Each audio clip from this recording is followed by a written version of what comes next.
हमारा टॉपिक है थियोडोलाइट के द्वारा वस्तु की ऊंचाई को ज्ञात करना। तो इस टॉपिक के अंतर्गत हम देखेंगे कि किसी वस्तु, यहाँ पे जो वस्तु है उस वस्तु से मतलब हमारा रहेगा कि वो कोई हमारा चिमनी होगा या टावर है, अगर कोई तो वो टावर होगा। तो उसका हमको ऊंचाई ज्ञात करना है, तो हम कैसे थियोडोलाइट उपकरण की सहायता से ज्ञात करेंगे, इस टॉपिक के अंतर्गत हम यह देखने वाले हैं। तो इसमें दो केस बनेगा। सबसे जो पहला केस बनेगा वो ये बनेगा कि जब जो हमारा चिमनी या कोई टावर है तो उसका, जैसे मान लेते हैं कि हम एक ये चिमनी ले रहे हैं, तो इस चिमनी के पास जैसे ये इसका बेस हो गया, बेस अर्थात इसका ये आधार हो गया, तो इस आधार के पास हम पहुंच पाते हैं या नहीं पहुंच पाते। तो इस आधार पर हम दो कैटेगरी में बांटेंगे कि जब बेस जो है वो बेस के पास हम पहुंच सकते हैं। तो सबसे फर्स्ट कंडीशन ये होगा कि बेस इज एक्सेसिबल, और जो दूसरा होगा व्हेन बेस इज अनएक्सेसिबल। इसका मतलब कि जब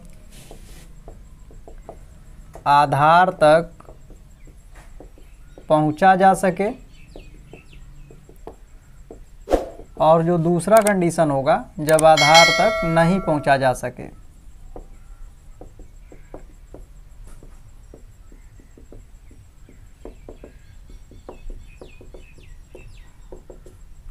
जब नहीं पहुंचा जा सके, इसका मतलब ये है कि जैसे ये जो हमारा चिमनी है या जो हमारा टावर है उसके आसपास कीचड़ है या इसके आसपास पानी भरा हुआ है, तब हम उसकी जो ऊंचाई है वो हम कैसे ज्ञात करेंगे। तो इन दोनों कंडीशनों को हम बारी बारी से देखने वाले हैं। तो सबसे पहले हम देखेंगे कि जब आधार तक हम पहुंच सकते हैं, उस केस में हम किसी चिमनी या टावर का हम ऊंचाई कैसे थियोडोलाइट उपकरण की सहायता से ज्ञात करते हैं। तो सबसे पहले इसको देखते हैं, इसको मिटा लेते हैं। इस पहले केस को समझने के लिए हम एक यहाँ पर चित्र बनाएंगे और उस चित्र की सहायता से समझेंगे कि कैसे हम उस टावर की ऊंचाई जो है वो हम ज्ञात करेंगे। तो यहाँ पर हम एक चित्र बनाते हैं। पहले मान लेते हैं एक यहाँ पर ये जो रहेगा ये चिमनी है,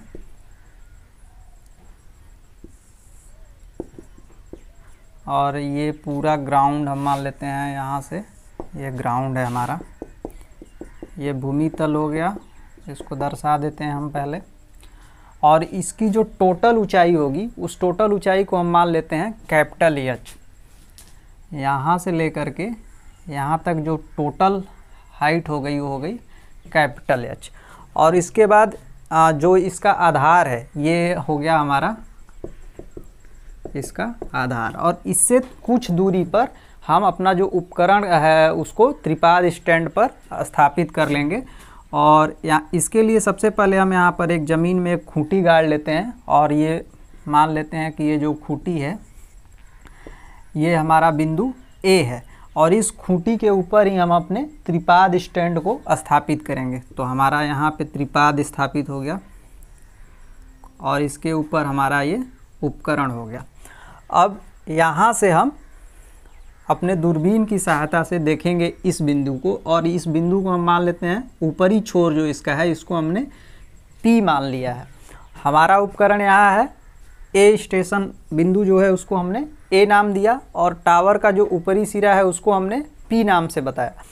अब यहाँ से जो हमने यहाँ पे उपकरण रखा है, इस उपकरण से एक यहाँ से ऐसे क्षैतिज समतल हम बना लेते हैं।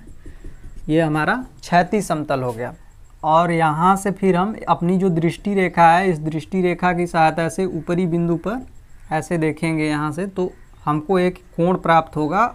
ये हमारा उपकरण हो गया, तो इसको हम यहाँ पर नोट कर लेते हैं। उपकरण जो हमारा उपकरण है, उपकरण का जो क्षैतिज समतल है, इस क्षैतिज समतल से जो चिमनी है उस चिमनी के जो ऊपरी बिंदु है उस ऊपरी बिंदु तक की जो ऊंचाई हो जाएगी, वो ऊपरी बिंदु तक की ऊंचाई हम यहाँ से ले लेंगे स्मॉल एच। और जो हमारा भूमि तल है, भूमि तल से जो उपकरण का क्षैतिज तल हमने बनाया है, इस क्षैतिज तल के बीच की जो ऊंचाई है इसको हम H1 मान लेते हैं। तो ये हमारा जो हो जाएगा H1 हो जाएगा। तो अब हम यहाँ पर एक चीज़ लिख सकते हैं कि जो कैपिटल एच है वो कैपिटल एच किसके बराबर हो जाएगा, स्मॉल एच और H1 के दोनों के जोड़ के बराबर हो जाएगा।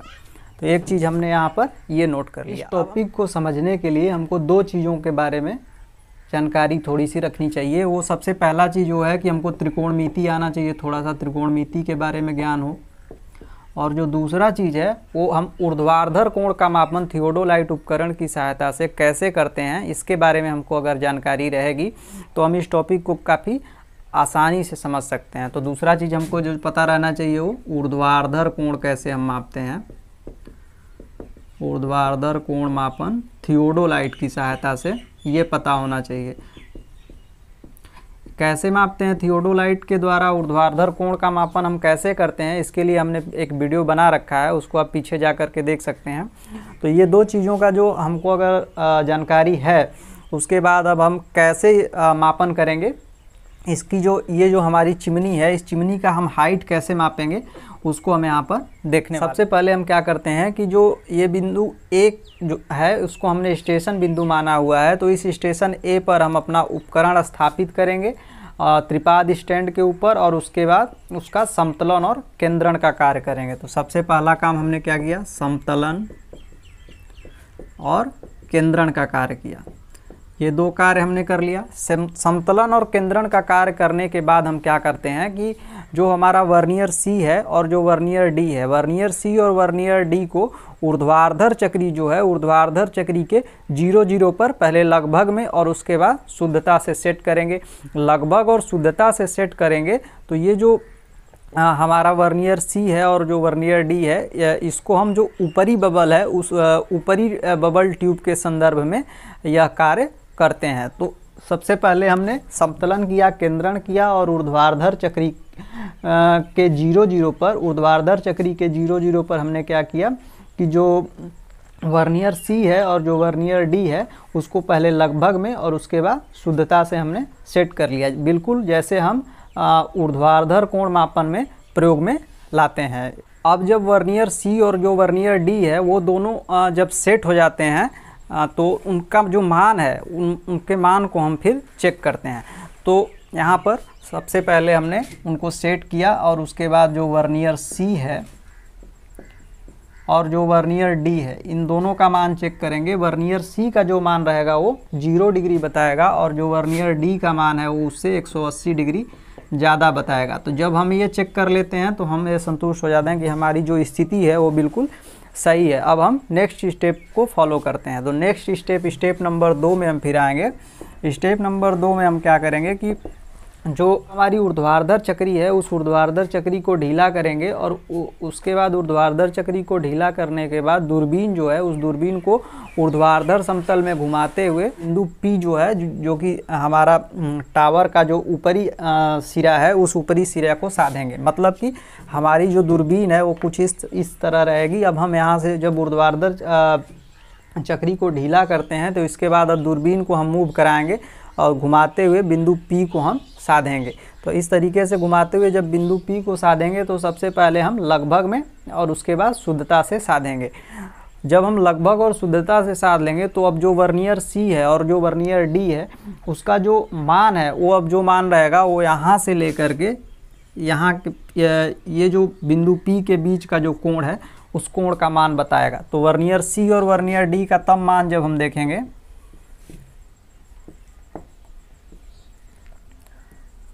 तो वर्नियर सी जो रहेगा वो अल्फा मान बताता रहेगा। मतलब कि इस जो क्षैतिज समतल है, इस क्षैतिज समतल और बिंदु P के बीच जो कोण बन रहा होगा उस कोण का मान कौन बताएगा, वर्नियर सी। और वर्नियर डी जो रहेगा वो अल्फा से 180 डिग्री ज़्यादा बताएगा। तो घटा करके हम इन दोनों का क्या करेंगे, औसत ज्ञात कर लेंगे।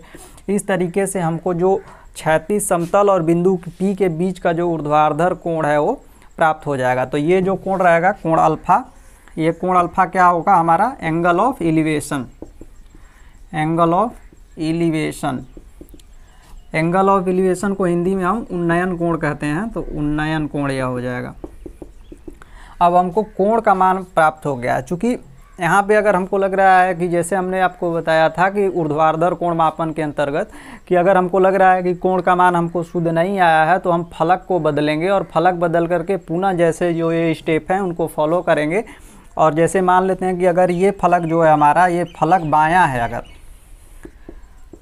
फलक बायां है तो फलक को चेंज करेंगे और फलक दायां का भी मान हम ज्ञात करेंगे। तो फलक दायां का जो मान आएगा और जो फलक बायां का मान आएगा, इन दोनों का औसत निकाल करके फिर हम यहाँ पर अल्फ़ा जो मान आया है वो हम निकाल सकते हैं। इसको अगर आपको ये लाइन समझ में नहीं आया हम क्या कहें, तो इसके लिए आप जो हमारा ऊर्ध्वाधर कोण मापन वाला जो लेक्चर है उसको देखिएगा तो ये आपको समझ में आ जाएगा। अब हमारे पास जो अल्फ़ा मान है वो हमको प्राप्त हो गया है, तो हमको इस जो क्षैतिज समतल और बिंदु P के बीच का अल्फ़ा मान हमको प्राप्त हो गया है। अब हम क्या करेंगे कि यहाँ पे त्रिकोणमिति का प्रयोग करेंगे। तो स्टेप नंबर 3 में tan थीटा बराबर लंब बटा में आधार, ये हम छोटे क्लासों में पढ़ चुके हैं। तो लंब बटा आधार, यहाँ पर जो ये उपकरण है जो हमारा और जो ये चिमनी है, यहाँ पर एक चीज़ हम ये भी नोट कर लेंगे कि इसके बीच की जो दूरी है, इसके बीच की जो दूरी रहेगी वो हम d ले लेंगे। तो अब हमारा जो इसके बीच की दूरी हो गई वो क्या हो गई d। तो लंब हमारा यहाँ पे क्या है, ये हमको यहाँ पर एक समकोण त्रिभुज मिल रहा है कुछ इस तरीके से। ये हमारा कोण है, तो इसके विचाराधीन कोण के सामने की जो भुजा होगी वो होगी लंब।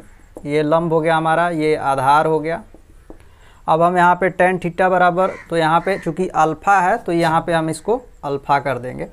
तो अब tan अल्फ़ा बराबर हम लंब कितना लेंगे, लंब हम लेंगे छोटा जो h है उसको लेंगे, और जो आधार है आधार को हम कितना लेंगे, ये जो हमने d लिया हुआ है कैपिटल D लेंगे।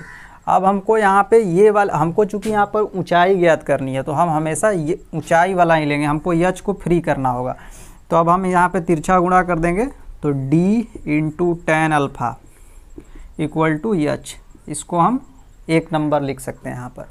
तो हम यहाँ पर इतना जो ऊंचाई जो है ये h हमने ज्ञात कर लिया। अब हमको ये जो नीचे वाला जो पोर्शन है, ये जिसको हमने h1 लिखा हुआ है, ये h1 हम कैसे ज्ञात करेंगे। तो ये हमारा ज़मीन है, यहाँ ज़मीन से और जो ये क्षैतिज समतल है, अर्थात जो ये हमारा उपकरण रहेगा, दूरबीन रहेगा, उसके बीच के लगभग भाग से हम यहाँ से यहाँ तक की जो दूरी है वो फीता से नाप लेंगे। तो ये हम दूरी जो है वो फीता से माप ली, फीता से ज्ञात कर लिए। और h का जो मान है वो हम d tan अल्फ़ा हमने ज्ञात कर लिया। हमको जब ये कोण का मान पता हो जाएगा और ये दूरी हमको यहाँ से यहाँ तक की जो दूरी है वो हमको ज्ञात है, क्योंकि ये भी दूरी हम फीता से माप लेंगे, क्योंकि हम आधार तक पहुँच सकते हैं। तो इसके आधार तक हम पहुँच सकते हैं, तो इसके आधार से लेकर के यहाँ तक के बीच की जो दूरी है, उपकरण के बीच की दूरी d, उसको हम ज्ञात कर लेंगे। तो इस तरीके से हम अब यहाँ पर कैपिटल H बराबर जो हमको मिल जाएगा वो d tan alpha plus h1, इन दोनों का जो सम होगा वो हमको प्राप्त करेगा क्या, वो टोटल हमारा जो टावर है उस टावर की ऊंचाई को बता देगा, टावर की ऊंचाई।